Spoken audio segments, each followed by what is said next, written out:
Om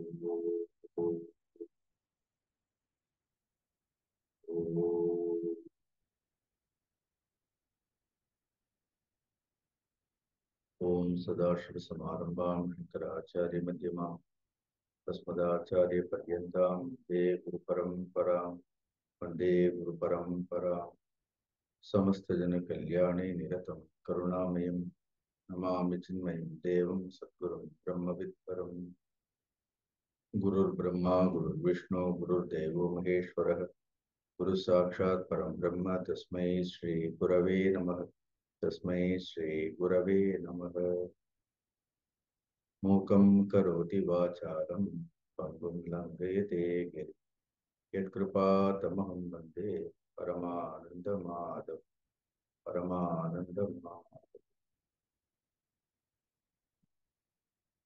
Hariom. இந்த பகவத்கீதை நான்காவது அத்தியாயத்தில் 6வது ஸ்லோகம் வரையிலும் கடந்த வாரம் பார்த்தோம். அர்ஜுனன் பகவானிடத்தில் இறைவனுடைய ஜன்ம ரகசியங்களை குறித்து கேட்கின்றார்.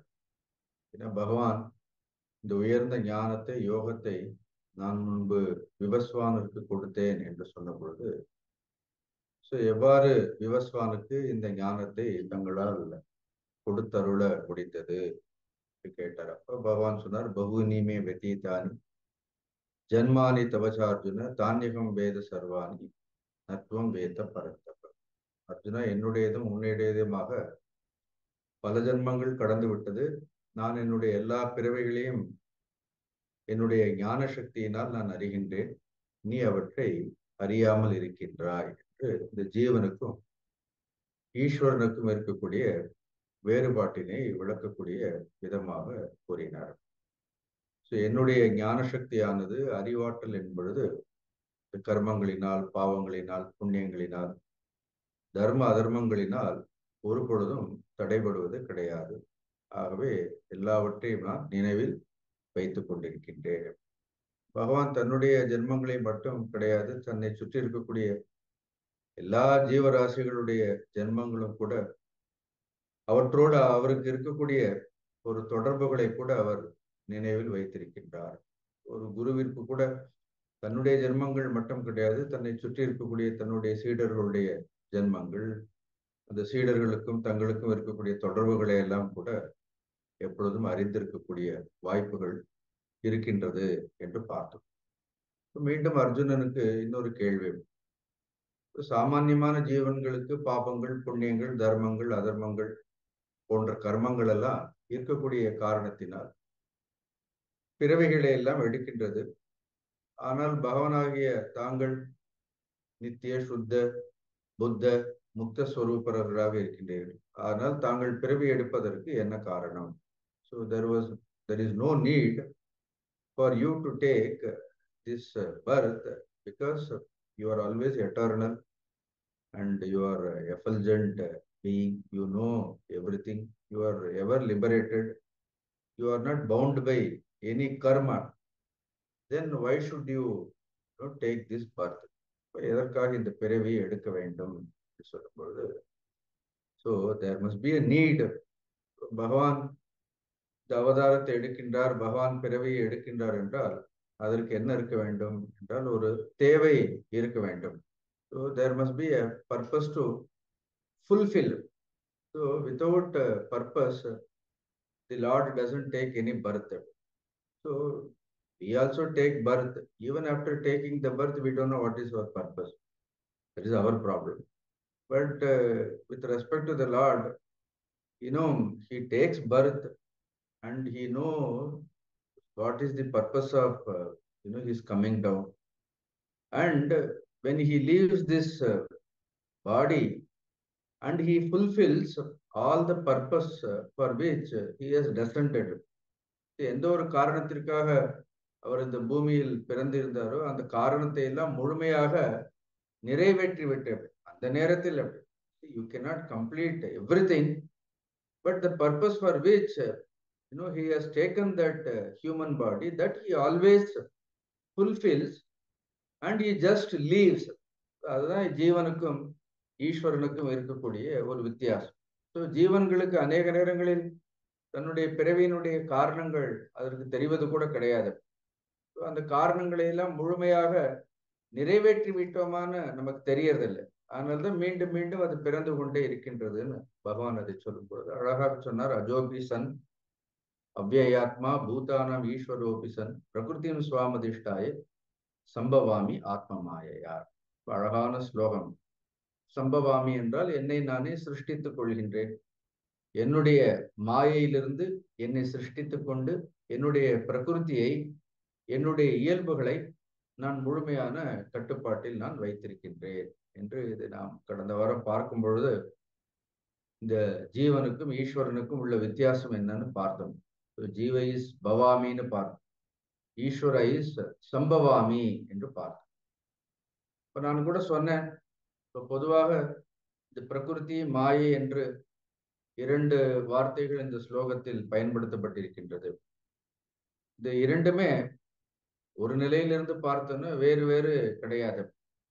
மாயாம் து பிரகிருதி வித்தி மாயினம் து மகேஸ்வரகன்னு நான் இந்த உபநிடதத்தினுடைய ஒரு மேற்கோள் கூட சொன்னோம். எது மாயை என்று சொல்கின்றோமோ அதையே பிரகிருதி என்று சொல்கின்றோம். இந்த மாயைக்கும் பிரகிருதிக்கும் யார் ஒருவர் தலைவனாக இருக்கின்றாரோ அவரை இறைவன் என்று சொல்கின்றோம். அதனால மாயை பிரகிருதிங்கிறது 2 வார்த்தை கிடையாது. இருந்தாலும் இங்க பகவான் பிரகிருதியும் சுவாமதிஷ்டாய சம்பவாமி ஆத்ம மாயையான இங்க பிரகிருதி என்கின்ற வார்த்தையும் மாயை என்கின்ற வார்த்தை 2 வார்த்தைகளையும் பகவான் பயன்படுத்தி இருக்கக்கூடிய காரணத்தினால். So here in this particular verse, இந்த ஸ்லோகத்தில் நாம் இதை எப்படி எடுத்துக்கொள்ளலாம்? It is only for the sake of understanding. So certain explanations I am giving only, the reason is that we will understand. Actually பிரகிருதிக்கு மாயைக்கு என்ன கிடையாது, எந்த ஒரு வித்தியாசமும் கிடையாது. Sometimes we have to understand these words properly.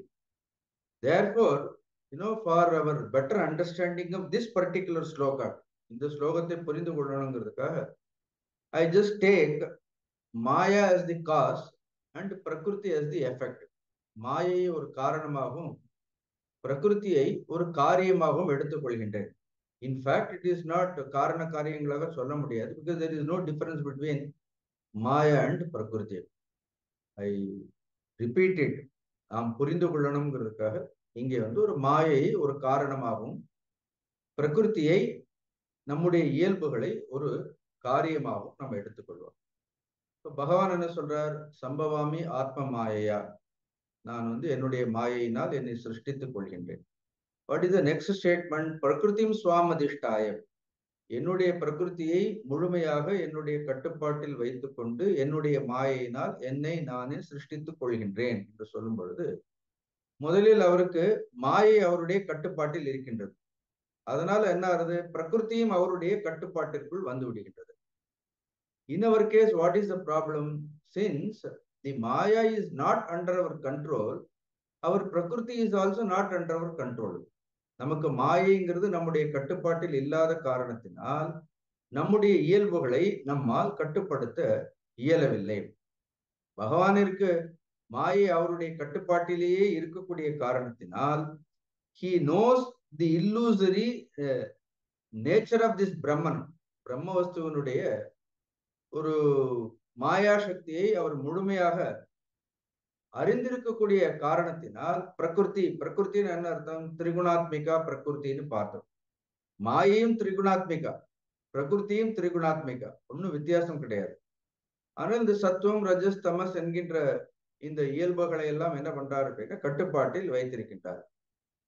But in அவர் case we should clearly understand at present our Prakriti is not under our control. Is it true or not? Our own gunas are not completely under our control.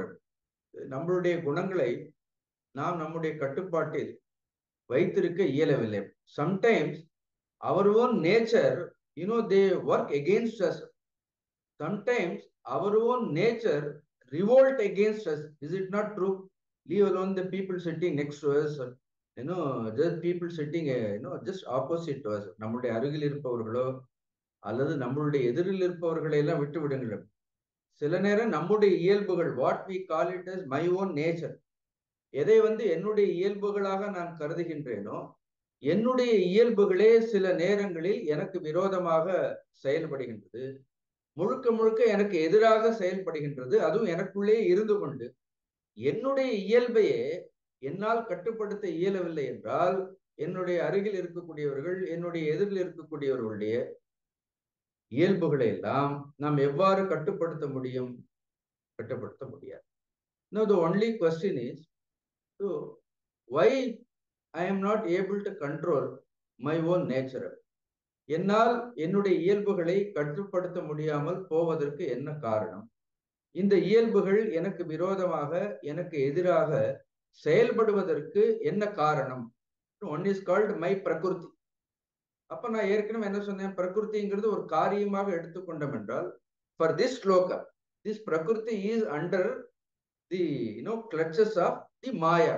மாயையினுடைய கட்டுப்பாட்டில் இருக்கின்றது. அதனால்தான் மாயையை காரணமாகவும் பிரகிருதி என்ன பண்றோம்? ஒரு காரியமாகவும் இந்த ஸ்லோகத்தில் எடுத்துக்கொள்கிறோம். Now suppose if you have to exercise control over, complete control over our own nature, then what is required? அப்ப என்ன தேவைப்படுகின்றது என்றால், மாயையை முதலில் நாம் நம்முடைய கட்டுப்பாட்டிற்குள் கொண்டு வர வேண்டும். Otherwise you should understand the illusory nature of this world or the illusory nature of this prakriti. நமக்கு பிரகிருதிங்கிற வார்த்தை ஜெனரலாக நம்ம கேட்ட உடனே இட் அப்பியர் சோ சாலிட். இதெல்லாம் பிரகிருத்தின் உடனே நமக்கு எப்படி தெரிகின்றது? அது அப்படியே உண்மையாக தெரிகின்றது, சத்தியமாக தெரிகின்றது. ஆனா மாயைன்னு சொல்லும் பொழுது அது அது நமக்கு ஒரு மயக்கம்னு நாம் நினைத்து கொண்டிருக்கின்றோம். Sometimes we understand Maya is unreal. ஆனா பிரகிருத்தியை என்ன நினைத்து கொண்டிருக்கின்றோம்? பிரகிருத்தியை உண்மை என்று நினைத்து கொண்டிருக்கின்றோம். But without understanding the illusory nature of this universe or illusory nature of this maya, மாயைக்கு மயக்கக்கூடிய தன்மை இருக்கின்றது. அதனால மாயையினுடைய இயல்புகளை அறிந்து கொள்ளாமல் என்ன செய்ய முடியாது அப்படின்னா, நம்முடைய குணாதிசயங்களில், நம்முடைய இயற்கையில் நாம் பெரும் மாற்றத்தையோ அல்லது ஒரு கட்டுப்பாட்டையோ கொண்டு வர முடியாது. Unfortunately, this is not our maya. See, if it is your maya, you can control your prakriti. Fortunately for Lord, it is his maya. அழகு பாருங்க. பகவானை பொறுத்த வரைக்கும் நல்ல வேளை எப்படி, அது இன்னொருத்தருடைய மாயையாக இருந்திருந்தால் பகவானாலே என்ன பண்ண முடியாது? பகவானாலே அந்த மாயையை கட்டுப்பாட்டிற்குள் கொண்டு வந்திருக்க முடியாது. In his case, it is his maya, therefore he is able to exercise complete control over it. I have given this example just like earlier. The burning power of the fire cannot burn the fire. ஒரு அக்னியினுடைய சுடக்கூடிய தன்மை அக்னியே என்ன பண்ண முடியாது? அக்னியே சுடாது. ஏன்னா அது ரெண்டு வேற வேற கிடையாது. In our case, see, the prakriti is ours. At least we think, that is another problem. At least we don't think that this nature is not mine. Here we think that these gunas are all mine. We own it. But the cause for all these gunas, இந்த பிரகிருதிக்கெல்லாம் காரணமாக இருக்கக்கூடிய மாயை யாருடையது கிடையாது? மாயை நம்முடையது கிடையாது. மாயை யாருடையது? மாயை என்பது இறைவனுடையது. அதனால இந்த மாயை தெரிந்து கொள்ளாமல், இறைவனை தெரிந்து கொள்ளாமல் நாம் எதை கட்டுப்படுத்த முடியாது? பிரகிருதியை கட்டுப்படுத்த முடியாது. அப்ப இந்த பிரகிருத்தினுடைய குணங்களில் ஒரு பெரிய அளவு ஒரு மாற்றத்தை நாம் கொண்டு வர வேண்டும். What knowledge is required? First we should understand about Maya. Now, is it possible to understand about Maya? மாயை புரிந்து கொள்ள முடியுமா அப்படின்னா நம்மளுடைய சாஸ்திரங்கள் என்ன சொல்கின்றது அப்படின்னா, don't try to understand Maya. Please, this is very, very important as a spiritual seeker. This is what I also understand from my teacher. No, don't try to understand Maya, because this we have studied in Viveka Chudamani also, because the power of Maya is inscrutable. So it is anirvachaniyam na sonam. See, its power is beyond human comprehension. ஒரு மாயையினுடைய சக்தி என்பது மனிதர்களுடைய புத்திக்கு அப்பாற்பட்டது. So you cannot understand மாயை. அதனால மாயையை நம்மால் என்ன பண்ண முடியாது, முழுமையாக புரிந்து கொள்ள முடியாது. எப்பொழுது மாயையை நம்மால் புரிந்து கொள்ள முடியாதோ அப்பொழுது நம்மளுடைய இயல்புகளே நம்மால் என்ன செய்ய முடியாது, நம்மளுடைய இயல்புகளே நம்மால் புரிந்து கொள்ள முடியாது. சில நேரம் காலையில ஒரு மாதிரி இருக்கிறோம், நானே சொல்றேன், திடீர்னு மத்தியானம் ஒரு மாதிரி இருக்கிறோம். நம்முடைய இயல்பை நம்மாலேயே நம்ப முடியல. அப்படி இப்ப உட்கார்ந்து ரொம்ப சமத்தா கீதையெல்லாம் கேட்டுட்டே இருக்கிறோம். 8 மணிக்கு மேல என்ன பண்ணுவோம்னு நமக்கு ஒரு சுதந்திரமும் கிடையாது. நம்மளுடைய இப்ப பார்த்தா அப்படியே எல்லாம் பிரம்மவஸ்து மாதிரியே இருக்கிறோம். பாக்குறதுக்கு எல்லாம் அப்படியே பரம்பொருள் மாதிரி இருக்கிறோம். 8 மணிக்கு small thing happens in our life, some disturbance happens in our life, all this knowledge. இன்னும் இந்த ஞானத்திற்கு இதெல்லாம் இதற்கு எதுக்குமே சம்பந்தம் இல்லாத மாதிரி, பிரம்மவஸ்திற்கும் நமக்கும் சம்பந்தம் இல்லாத மாதிரி. We behave contrary to all that knowledge we have gained. Therefore, it is very difficult to understand our own nature, because it is very difficult to understand Maya. Therefore, my sincere advice, or what I am also practicing, is never look at Maya. எப்பொழுது நீங்கள் என்ன பண்ணக்கூடாது, because Maya is expressing as our own thoughts, our own feelings, our own emotions, our own actions. See, these are all the manifestation of Maya. So don't too much dwell on Maya. அப்படின்னா என்ன அர்த்தம், all the time don't be judgmental about your own good thoughts or about your own bad thoughts. அது நல்ல எண்ணங்களாக இருக்கட்டும், கெட்ட எண்ணங்களாக இருக்கட்டும், நல்ல செயல்களாக இருக்கட்டும், தீய செயல்களாக இருக்கட்டும், don't dwell too much on it. This is a simple practice. This is how we have to start. That means what? Don't look at Maya and don't try to manipulate Maya. Maya என்ன பண்ணக்கூடாது, don't try to manipulate. This we should not do. At the same time, we should not ignore it also. Maya முழுமையாக என்ன பண்ண முடியாது, you cannot ignore it. See, don't try to see, ஒரே கொஞ்சம் கான்ட்ரடிக்ஷனா தான் இருக்கும். See, you cannot try to understand Maya. Don't try to manipulate it. Don't try to ignore it. Now, I can also give a simple example. See, whenever something happens, normally what we say, generally, if there is a guru, if you are a disciple, if you are following the path of spirituality, you wanted to, get out of all these bondages. You wanted to get out of all these influences of this Prakriti. இதெல்லாம் நான் வெளியில வரணும்னா என்ன ஆகும்? Sometimes you feel that, they are all just putting so much pressure on us. இந்த பிரகிருதி, இதனுடைய குணங்கள், நம்முடைய வாசனைகள், நம்மளுடைய எண்ணங்கள், இதெல்லாம் நம்ம மீது என்ன ஆகின்றது, ஒரு பெரிய அழுத்தத்தினை ஏற்படுத்தும் பொழுது, so it happens in every seeker's life. Once when I went to Visakhapatnam, when I met Sadhguru Shivananda Murthy ji, certain things I just reported. These are all the things happening. He just looked at me. He just smiled. He said only one word to me, even today I remember. Why do you look at it? You look at me, Sonar. See, this is a one word. Your whole problem is, when I am standing before you, when I am there to protect you, when I am there to take care of you, why are you unnecessarily looking at Maya? Why are you unnecessarily dwelling on your Prakriti? The best way is, don't think about your own Prakriti. At the same time, don't think about Maya also. All you need to do is, you just look at me. See, what a great Upadesham. Because this is my Maya. When he says, the Guru says, he talks from the standpoint of Ishvara. So if everything is his Maya, is it not our own Prakriti is also part of his Maya? புரியுறதா உங்களுக்கு? இது எல்லாமே இறைவனுடைய ஆத்ம மாயைன்னா, இங்க உட்கார்ந்து இருக்கக்கூடிய ஒவ்வொருவருடைய பிரகிருத்தியும், ஒவ்வொருவருடைய இயலாமையும் யாருடைய மாயை? இது எல்லாமே யாருடைய மாயை? இதுவும் குருவனுடைய மாயை. If we understand this is not my Maya, this is not my Prakriti, see, everything is Guru's Maya, Guru's Prakriti, you just only look at the lord or look at the guru. குருவை பார்த்தால் போறோம். இல்லைன்னா ஈஸ்வரனை பார்த்தால் என்ன ஆகும்? அவர் அவருடைய மாயை கட்டுப்பாட்டில் வைத்திருக்கின்றாரா இல்லையா? எப்பொழுது நாம் குருவை மட்டுமே பார்க்க கற்றுக்கொள்கின்றோமோ, ஈஸ்வரனை மட்டுமே நினைக்க கற்றுக்கொள்கின்றோமோ, at the time you have handed over all your Prakriti, unwillingly. Without unwillingly means even you yourself, without knowing it.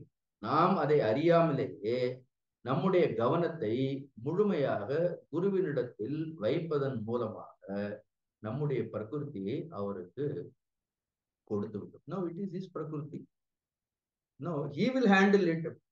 No, he beautifully said, why you are looking at it? Why do you feel sorry about it? You don't worry about it. All you need to do is, you just look at me. You look at me. Now, see, this is how miracles will happen. Transformations will happen.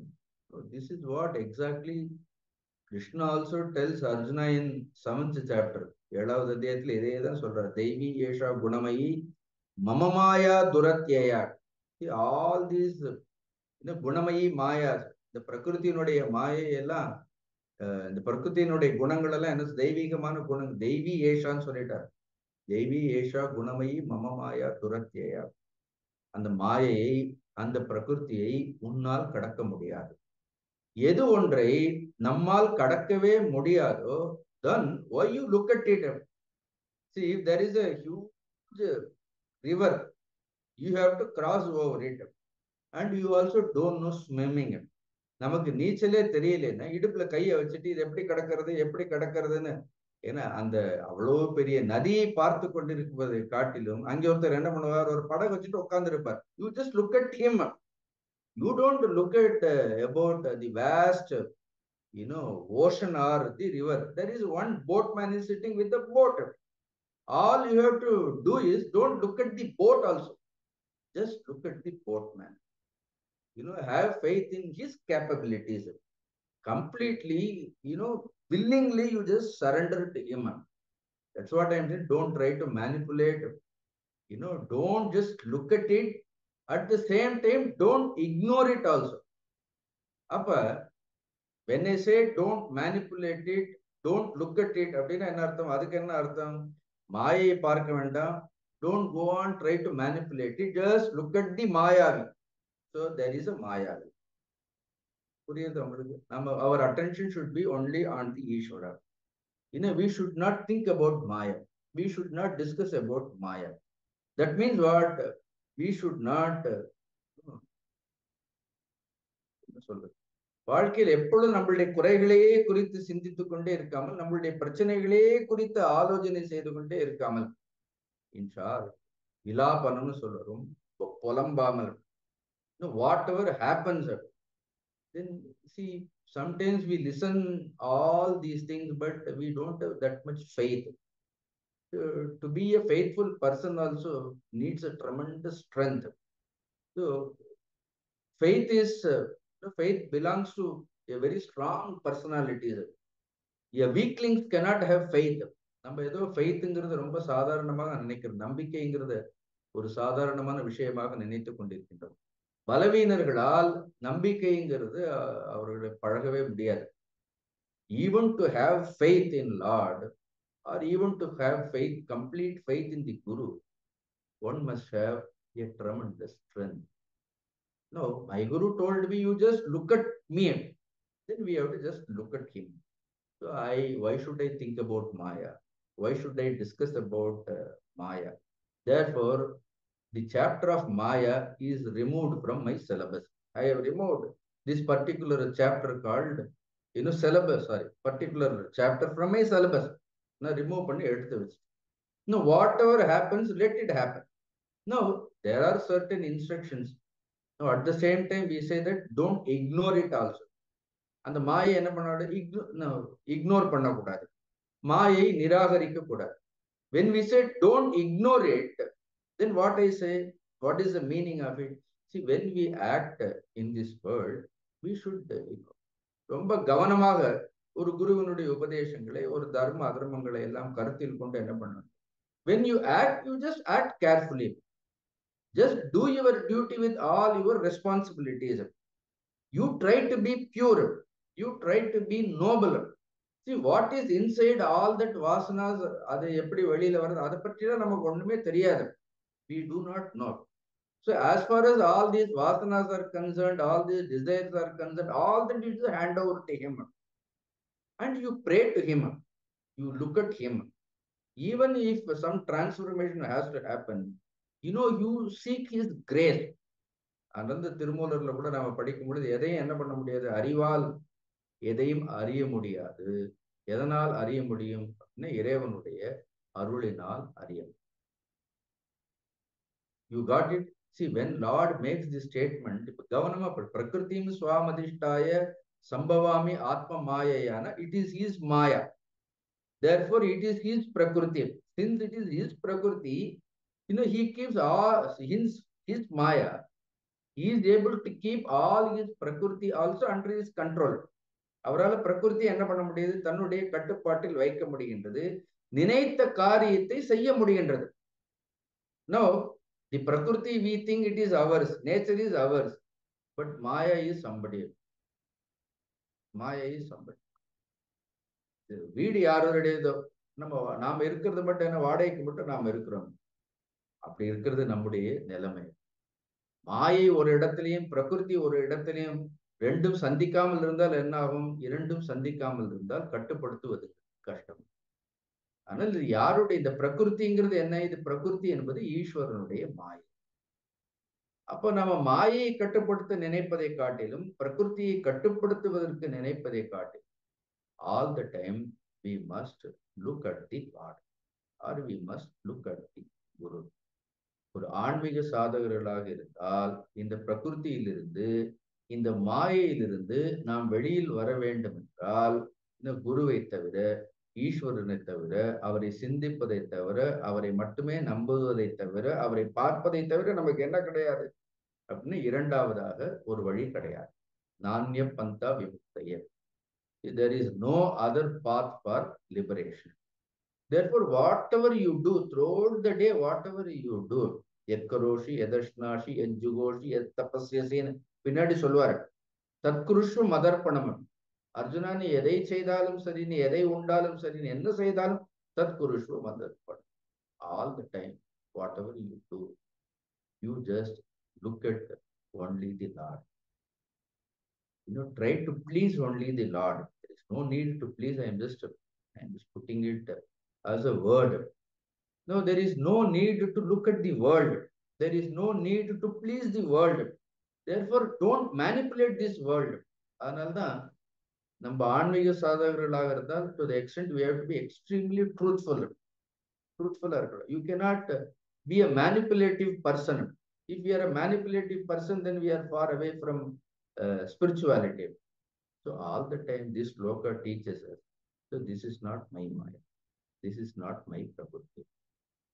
So this is Ishvara's prakriti, it is Ishvara's maya. After all these 5 elements are given by whom? In the Panchabodhangalam, did we create it? We have not created anything. Even this Jiva Bhava also doesn't belong to us. The sense of I also, it is also only hired.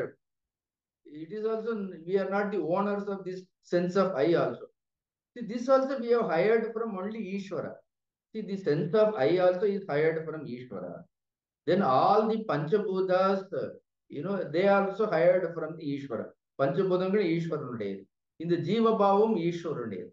அப்ப எதுவுமே நம்முடையது இல்லை என்றால், இது என்னுடையது, இது என்னுடையதுன்னு அப்புறம் அந்த எண்ணம்ங்கிறது தான் நம்மை கட்டுப்படுத்தி கொண்டே இருக்கின்றது. This is the difference between Ishvara and the Jiva. The Ishvara knows that is nature. The ஜீவனுக்கு என்ன தெரியல, அந்த ஜீவனுக்கு தன்னுடைய இயல்பு என்பது தெரியும். The day when we understand this Prakriti belongs to Ishvara, Maya belongs to Ishvara, the Jiva also belongs to Ishvara, then where is Jiva? Then Isha Vastamidam Sarvamnu சொல்ற மாதிரி, then God alone exists. Ishvara alone exists. Brahmavastu alone exists. Ajopisan, Avyayatma, Bhutanam, Ishwaropisan. The beauty for the Lord is he doesn't see himself other than any beings. அவர் தனக்கு வேறாக என்ன பார்க்கறதில்லை, வேறாக எதையுமே பார்ப்பது கிடையாது. தனக்கு வேறாக பார்ப்பது எல்லாம் கூட தான் என்கின்ற ஞானம் அவருக்கு இருக்கின்றது. அதனால ஆத்ம மாயையான்னு சொல்றாரு. எவ்வளவு அழகு பாருங்க. அவர் தன்னுடைய மாயையை முழுமையாக கட்டுப்பாட்டில் வைத்திருக்கிறார். அதனாலதான் ஆச்சாரியார் எழுதும் பொழுது ஆத்ம மாயையாங்கிற அர்த்தத்துக்கு அவர் தேகவான் இவர் actually he has not taken any the body. தன் சரீரத்தை கூட எடுக்கல. ஆனா அவர் என்ன சரீரத்தை எடுத்தது போன்று ஒரு நாமத்தை உடையவர் போல, ஒரு ரூபத்தை உடையவர் போல, எல்லா காரியங்களையும் செய்வவர் போல. இந்த இவங்கிற வாக்கியம் ரொம்ப முக்கியம். இப்ப இதுக்கு நமக்கு ரொம்ப பொருத்தம். கீதை கேட்பது போல உட்கார்ந்து இருக்கிறோமா இல்லையா அப்படின்னு. as though we are listening Bhagavad Gita, நமக்கு இந்த இடத்துல இவ ரொம்ப பொருத்தம். ஸோ இந்த சேம் வே படிக்கிற மாதிரி, பேசுற மாதிரி, உட்காடுற மாதிரி, சாப்பிடுற மாதிரி, the whole life we should only add one word, iva. These are all as though it is real, appearing as real. Yeah, otherwise it is very, very difficult to get out of the clutches of Maya. See, the more we lend reality to this Maya, we are only complicating things. See, we are very good at it. Please understand. We keep ஒரு சின்ன issue we never try to get out of that issue. We just complicate it, and we are experts in making a small issue more complicated. And we are also not, know how to get out of it. ஒரு பட்டுப்பூச்சி எப்படி தன்னை சுற்றியே என்ன பண்ணுகின்றது, ஒரு இதை பின்னிக்கொண்டு, ஒரு வலையை பின்னிக்கொண்டு அதன் பிறகு தானே அதிலிருந்து என்ன பண்ண முடியல, அதிலிருந்து வெளியில் வர விடாமல் தவித்துக் கொண்டே இருக்கு. அதேதான் இந்த பாடல்ல சொல்லும் பொழுது பகவான் ரொம்ப தெளிவாக சொல்லிட்டார். Therefore, what is the takeaway message of this sloka is don't manipulate, don't ignore, don't try to understand, just look at him. When there is a problem, don't go and cry to a neighbor. When there is a problem, yaartta poi alalana, don't search people. No, when I have all the problems, suppose if I go over vida poi or apartment irukkudiya orthar kadaya tattina aludana enna agum, there is a problem. Everybody has a problem. When I have a problem, I will just go and look at it. I will stand before my guru. I will just look at him. I will just only report to him. See, most of the time when I do my puja, the சிவலிங்கத்திற்கு பூஜை பண்ணும் பொழுது ஒரு பக்கம் மந்திரங்கள் எல்லாம் ஓடிண்டே இருந்தாலும் இன்னொரு பக்கம் a kind of a dialogue, a kind of a conversation, and it is such a beauty of it. So people may say these are all only hallucinations, these are all not real, all that, but then I don't bother about all those things. So every day 1 hour when I sit before the Lord, I'll have a wonderful conversation with him. ஒரு புக்கை எழுதலாம், my conversations with காட்னு எழுதலாம். And as தோ இவதம், as though the lord sitting there, he is giving me all the directions, he is giving me all the solutions. He always smiles and he thinks that he tells that you need not worry about anything. This is what the end of the day, when you do 1 hour puja and get up, you feel so fresh up, so energetic. Because when the avadara also, please understand, when divinity takes incarnation, இப்படிதான் உள்ள நடக்கணும். See, the divinity should descend on our consciousness. இப்படிதான் பகவான் என்ன பண்ணோம், அந்த பகவான் சம்பவாமி ஆத்ம மாயையான வெளியில அவர் அவதாரம் எடுக்கிறவருக்கு இப்படி completely, if you look at him, if you surrender to him, how long it will take for the Lord, to take avadara in your own heart. That means what he has already taken. இனிமேதான் பகவான் நமக்குள்ள அவதாரம் எடுக்க போறாரு நினைக்கிறதே ஒரு அறியாமை. he should always be, he is descended, he is already there. அவர் ஏற்கனவே என்ன பண்ணிட்டார், அவதாரம்ங்கிறது எடுத்துட்டாரு. And he has owned me. He has taken all responsibilities, or he has taken responsibilities for all my actions. என்னுடைய எல்லா செயல்களுக்கான பொறுப்பை, அதை கவனிக்கக்கூடிய விஷயத்தை, அதை நிர்வகிக்கக்கூடிய ஒரு ஆற்றலை அவரே பார்த்துக் கொள்வார். இந்த ஸ்லோகத்தை அப்படியே சப்ஜெக்டிவா, பட் அஜோபிசன், அவ்வேயாத்மா, பூதானாம் ஈஸ்வரோபிசன், இது நீங்க சொல்ற மாதிரியே இந்த ஸ்லோகத்தை சொல்லி பாருங்க. உள்ள என்ன இருக்கிறது? அஜோபிசன், அவ்வேயாத்மா, பூதானாம் ஈஸ்வரோபிசன், இன்னும் மம பிரகிருத்திம் அதிஷ்டாய, என்னுடைய பிரகிருத்தியை கட்டுப்பாட்டில் வைத்துக் கொண்டு, இன் மீ மமே ஆத்ம மாயையா சம்பவதி, அவர் என்னுடைய மாயை, என்னுடைய பிரகிருத்தியை என்னுடைய கட்டுப்பாட்டில் வைத்துக் கொண்டு எனக்குள் அவர் தன்னையே சிருஷ்டித்துக் கொண்டு உட்கார்ந்திருக்கிறார். Just think about it. Think about it. No, to whom you will complain now? Because but all you have to complain, then you should, to whom, suppose if you want to ask something, whom you should ask? Only thing, you just ask him. And even when people are coming and helping us, it is only sent by him. He only arranges everything. All the arrangements are silently done by the Lord.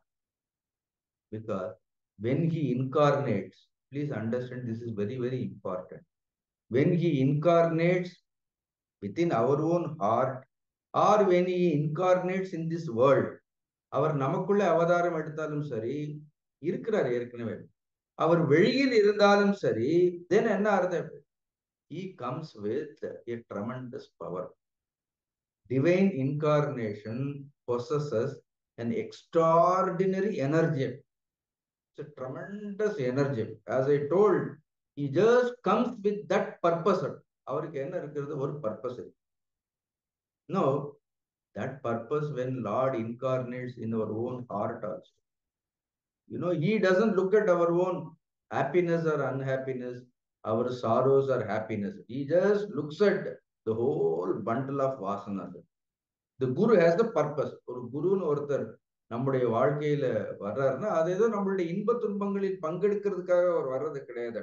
He doesn't bother about our happiness or he has a purpose. அந்த குருவிற்குன்னு என்ன இருக்கின்றது? அந்த குருவிற்கு என்று ஒரு காரணம் இருக்கிறது. Because he wanted to destroy our individuality. He wanted to destroy all our vasanas. So when that divinity manifests, there is extraordinary energy. There is a fresh energy. Another, every time you can feel fresh. Another, ஒவ்வொரு நிமிடமும் என்ன பண்ணலாம்? We should feel that energy. You see, when Krishna was incarnated, all that new energy, that tremendous, extraordinary energy was landed here. It was there. And at that time, it transformed everything. That energy has a power to transform everything. அந்த தெய்வீக ஆற்றலுக்கு என்ன இருக்கின்றது? எல்லாவற்றையும் மாற்றக்கூடிய ஒரு அற்புதமான ஒரு சக்தி ஒன்று இருக்கின்றது. அதனால் எல்லாவற்றையும் செய்ய முடியும் என்றால் அதற்கு ஏன் அடிபணியக்கூடாது? அதை மட்டுமே ஏன் நம்பக்கூடாது? அதை தவிர வேறு ஒன்றை நம்புவதுதான் நாம் அந்த சக்திக்கு செய்யக்கூடிய அவமானம். See, if you trust something else, if you have faith in some other beings, then we are doing totally injustice. Then we are insulting that supreme power. So this is the message this particular shloka, tells us. அதனால பகவான் என்ன பண்றார்? இப்போ உள்ளேயும் அவதாரம் எடுக்கிறார். இப்ப அடுத்து, how this divine power takes an incarnation. இது வெளியில எப்படி ஒரு அவதாரத்தை எடுக்கின்றது? So what is the purpose of it? So now we can say when, எப்பொழுது அவதாரம் எடுக்கின்றது? Where, எந்த இடத்தில் இந்த அவதாரத்தை எடுக்கின்றது? Then how, there are கேள்விகள் எல்லாம் இருக்கிறது. When, where, how, then after taking the avatar, what does he do? அது என்ன செய்கின்றது? So these are all the questions. When, where, how, and having incarnated, what does it do? அந்த divine, அந்த தெய்வீக ஆற்றல்ங்கிறது என்னென்ன காரியங்களை எல்லாம் செய்கின்றது. அர்ஜுனனுடைய மனதில் ஒரு சந்தேகம் இருந்திருக்கலாம். ஆனாலும் சம்பவாமி ஆத்ம மாயையான்னு பகவான் சொல்லாமல் he just reveals his purpose also. So many times the guru also, to a ardent, a sincere disciple, he will reveal his purpose. Not only the purpose of the guru, sometimes the guru reveals to the disciple the purpose of the shishya also, the disciple for which you have come down. This is your purpose. Then there will be lot of clarity. Another, personally, if you ask me in spiritual path, guru is inevitable. Guru is everything. Therefore, you should only trust him. You should have only faith on him. மற்ற எல்லாம் நமக்கு தூசுக்கு சமமாகத்தான் இருக்கும். இது ஒன்றும் அகங்காரம் கிடையாது. This is not some egoistic statement. இது வந்து ரொம்ப நிதர்சனமான ஒரு உண்மை. You have to believe only on guru. குரு நமக்கு யாருக்கெல்லாம் இந்த குருவின் மீது விசுவாசம் இருக்கின்றதோ, அந்த குருவின் மீது நம்பிக்கை இருக்கின்றதோ, and we should be surrounded by only those people who have a tremendous faith in Guru. Otherwise, so our world itself becomes Guru. அப்ப நம்மளுடைய உலகமே என்ன ஆயிடும்? நம்மளுடைய உலகமே ஒரு குரு தத்துவமாக இருக்கும். Beyond that, I have nothing to do with it. Now you see, the next two slokas, 7 and 8, they are very, very popular slokas. இது வந்து டிவைன் இன்கார்னேஷன் வெளியிலையும் பார்க்கலாம், இறைவனுடைய அவதாரமாக வெளியிலையும் பார்க்கலாம். You can objectively also you can study, and we have seen many Puranas and many Idihasas. When this divine power takes incarnation, we have seen its capabilities. அது ராம அவதாரமாக இருக்கட்டும், கிருஷ்ண அவதாரமாக இருக்கட்டும், all these avatars we have seen, how much transformation that has happened during that period when that avatar descended. What has happened individually also, these avatars, they influenced how many people to walk on the path of righteousness. இந்த அவதாரங்கள் தோன்றிய பொழுது எத்தனை பேருக்கு ஒரு தனிப்பட்ட முறையிலும் அது பயனளித்திருக்கின்றது, ஒட்டுமொத்தமாக ஒரு சமுதாயத்திலும் எவ்வளவு பெரிய தாக்கத்தை எல்லாம் அது ஏற்படுத்தி இருக்கின்றதுங்கிறதெல்லாம், see all that to the extent we know. But in this beautiful two slokas, they are very important slokas. இந்த 7வது ஸ்லோகத்திலையும் 8வது ஸ்லோகத்திலையும் பகவான் வந்து சும்மா ஆத்ம மாயையா சம்பவாமி பிரகிருதியின் சுவாமதிஷ்டாய இவ்வளவுலாம் சொல்லி என்ன சொல்றார்? What I do, what is the purpose? He reveals his purpose. It is a beautiful sloka. We will just study these two slokas. Then we will try to dwell on the meaning of these slokas a little bit in a more lengthy way, or in a more exhaustive way. We will try to understand the meaning of these slokas. Now, this is very popular. I think most of you have by-hearted these two slokas.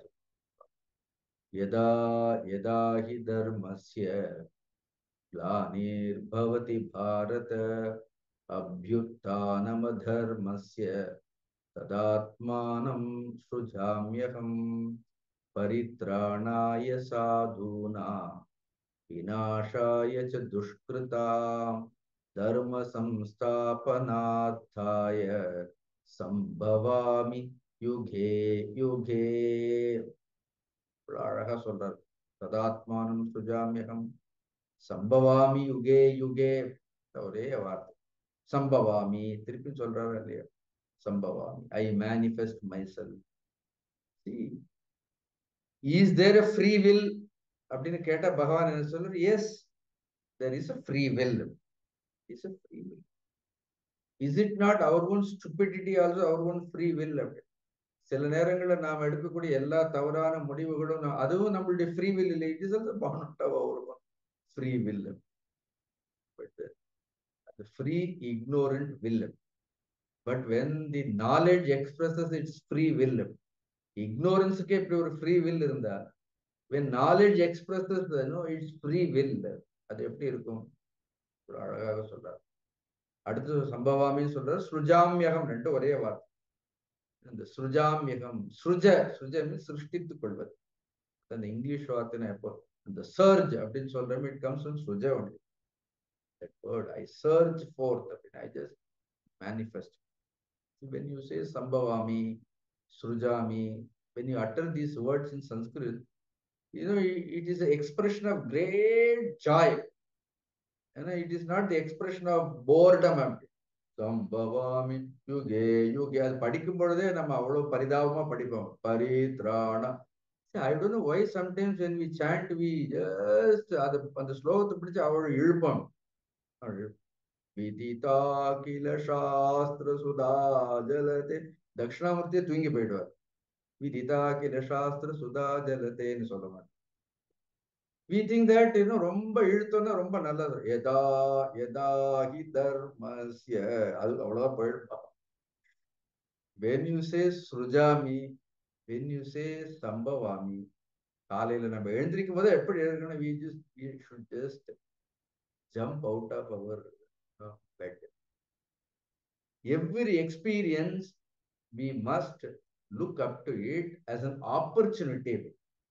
ஒவ்வொரு அனுபவங்களையும் நாம என்ன பண்ணணும்? அதை ஒரு சந்தர்ப்பமாக பார்க்க வேண்டும். Meet every day as a new opportunity.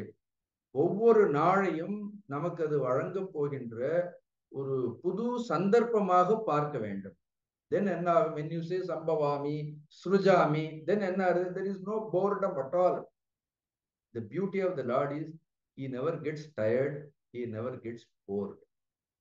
Think about Jiva, all the time it is bored. 5 நிமிஷம் வேலை பார்த்து அரை மணி நேரம் டயர்ட் ஆயிடும். Here is a man who worked for 126 years. You talk to people, தலையிலிருந்து கால் வரைக்கும் இந்த இதுக்கு ஏன் வரல, அதுக்கு வரலன்னு all the time they talk about their own.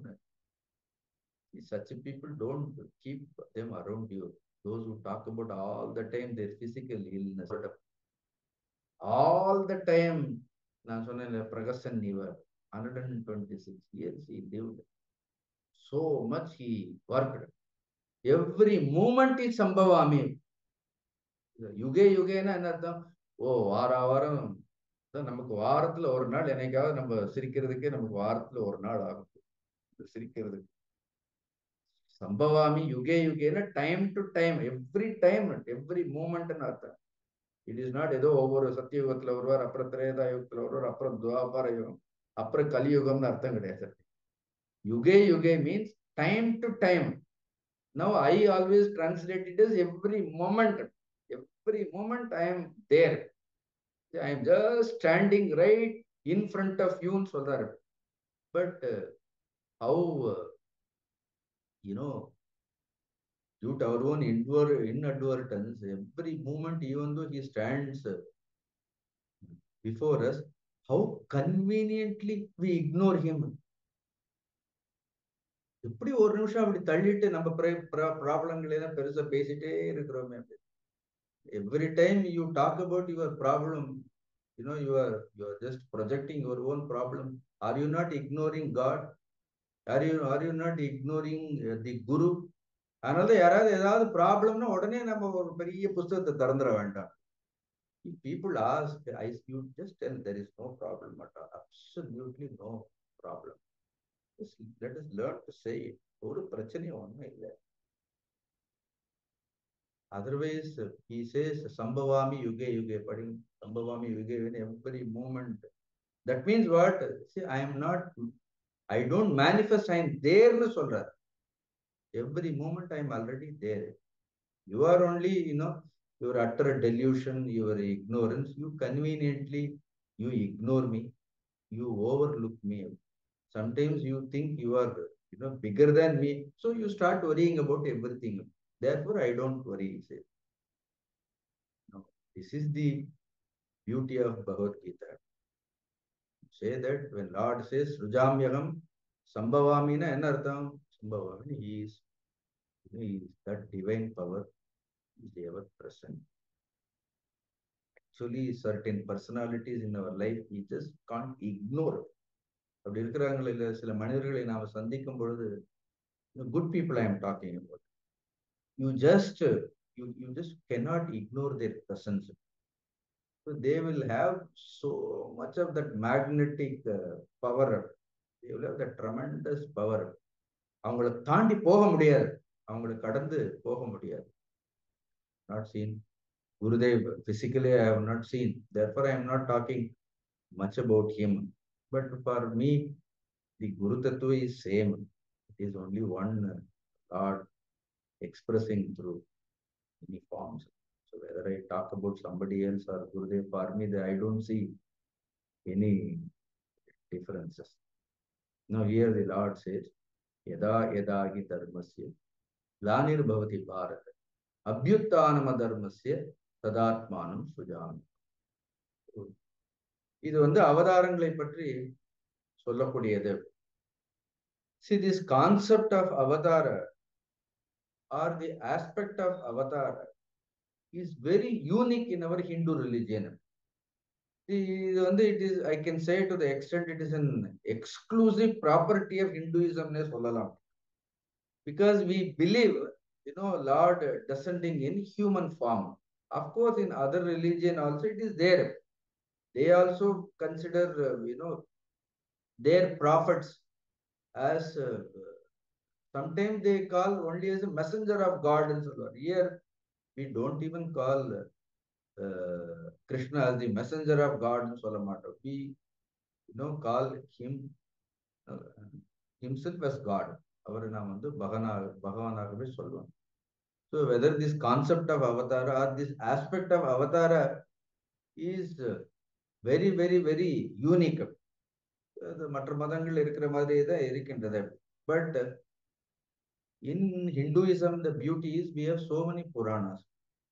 நீங்க எவ்வளவு புராணங்கள் படிச்சிருக்கீங்கன்னு தெரியல. There are 18 Puranas. At least I have, studied at least 4 or 5 Puranas. I have studied.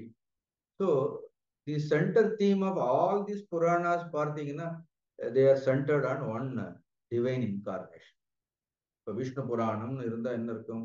அதுல ஒரு Vishnu, all the incarnation of that Vishnu will be beautifully enumerated. The whole that Purana moves around, that story moves around. All the characters will move around only centered on that particular aspect of divinity. ஒரே புராணத்துல என்ன பார்க்கலாம்? You will see different manifestation of that avatars. Now, how many avatars Lord has taken? If you see even Bhagavad Mahapurana, you will read. Normally, we say that only 10 avatars, but you start Bhagavad Purana, he talks about so many avatars. He will talk about it. Now, you do Shiva Purana. Even that Shiva Purana also, Lord talks about his own manifestation in different ways. Therefore, in our Puranas, only the Mahavishnu comes down as many avatars, or Shiva comes down as many avatars. Sometimes he comes down to us as a guru. Therefore, Lord comes down to this earth to fulfill certain needs. It's very clear.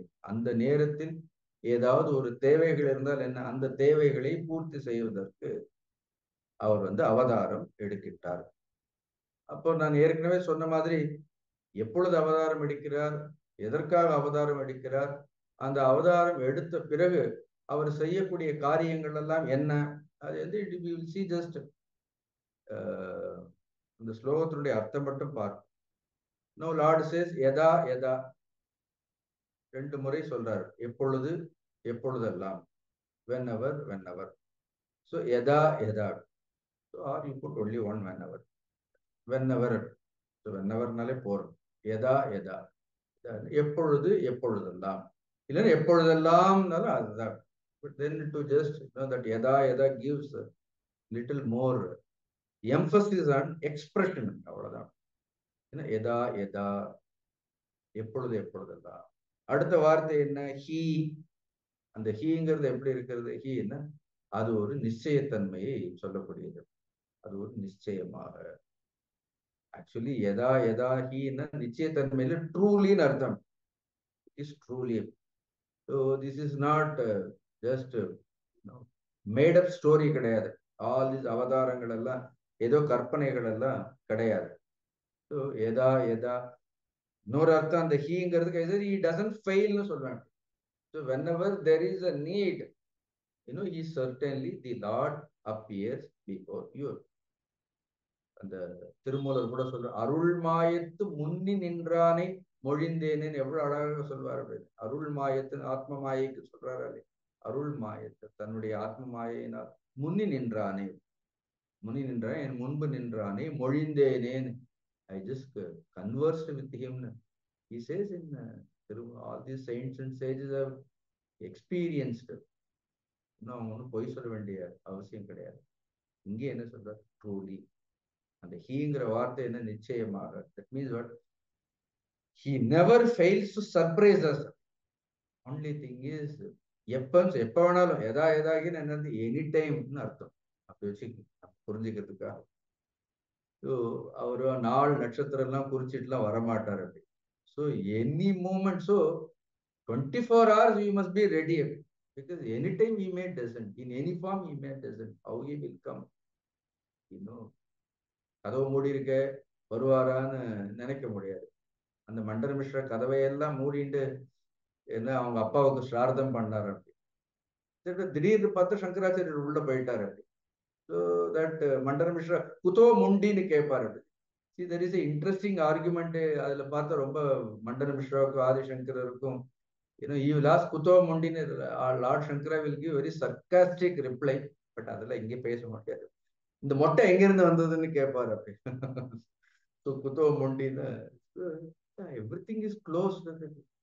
எங்க இருந்து இந்த மொட்டை அதுவும் ஸ்ரார்த்தத்திற்குள்ள ஒரு சன்னியாசி வரவே கூடாது. Actually கல்யாணத்திற்கு கூட சன்னியாசி போகக்கூடாது சொல்லுவாங்க. நான் தெரியல. கல்யாணத்துக்கு சன்னியாசி போனா அபசகுனம்னு சொல்லுவாரு. Sometimes we call them out of respect or reverence, just to bless them. It's tradition. I am telling you, just all these things are very traditional. Different reasons to say all that. Suppose அதுக்காக சன்னியாசி கல்யாணத்துக்கு போனா அபசகுனா யாருக்குன்னு சன்னியாசி, அவ்வளவுதான்.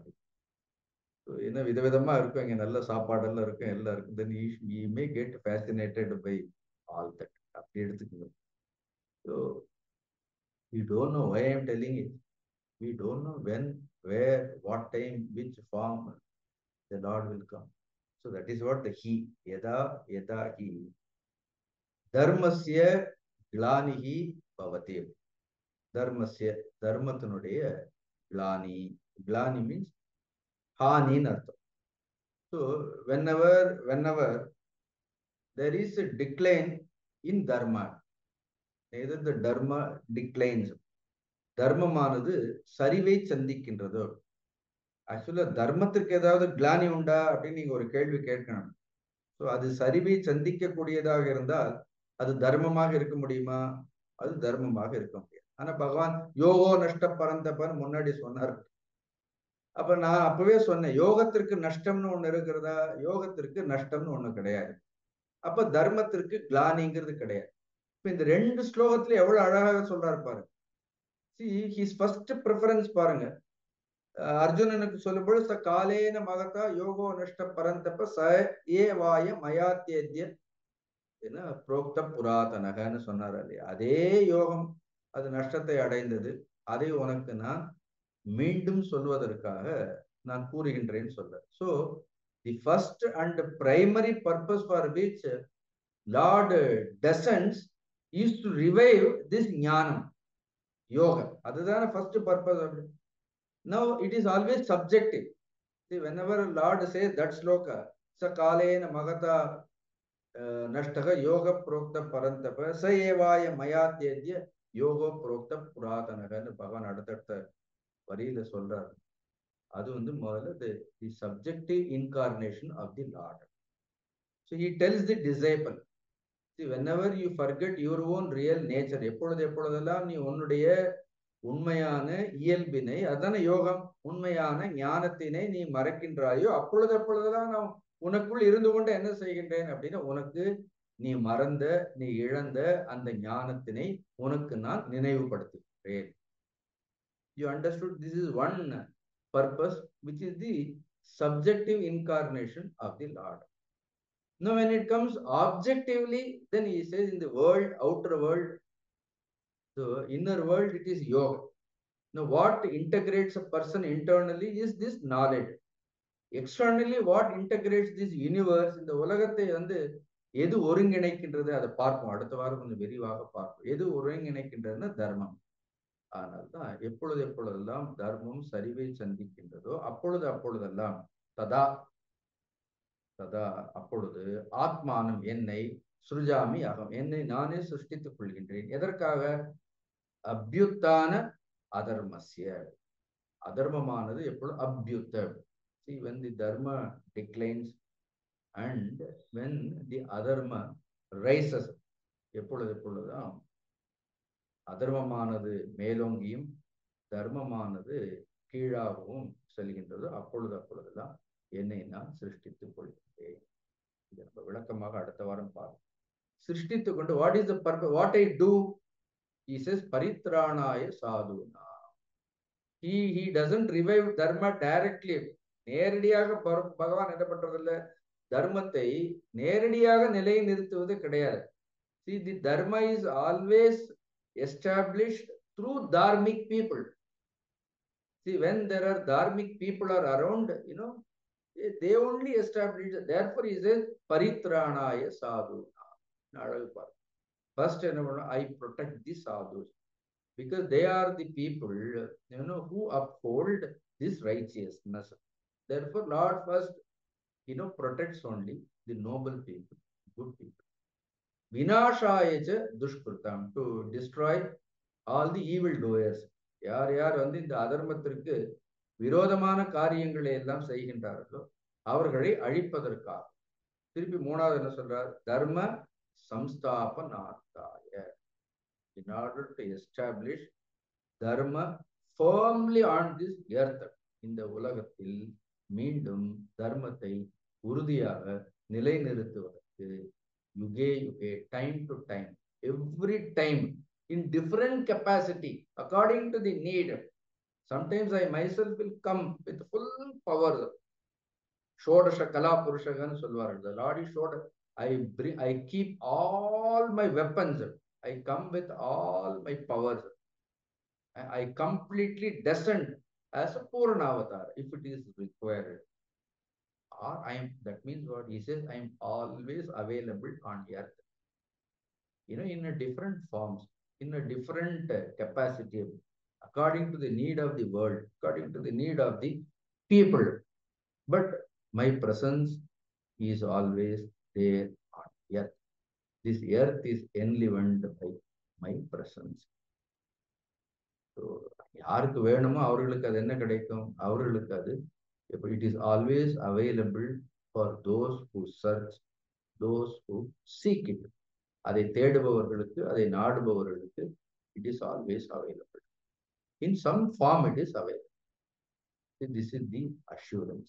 Now, I think more of it, these two slokas, we'll take it up next class. Hope it is very clear. Clear.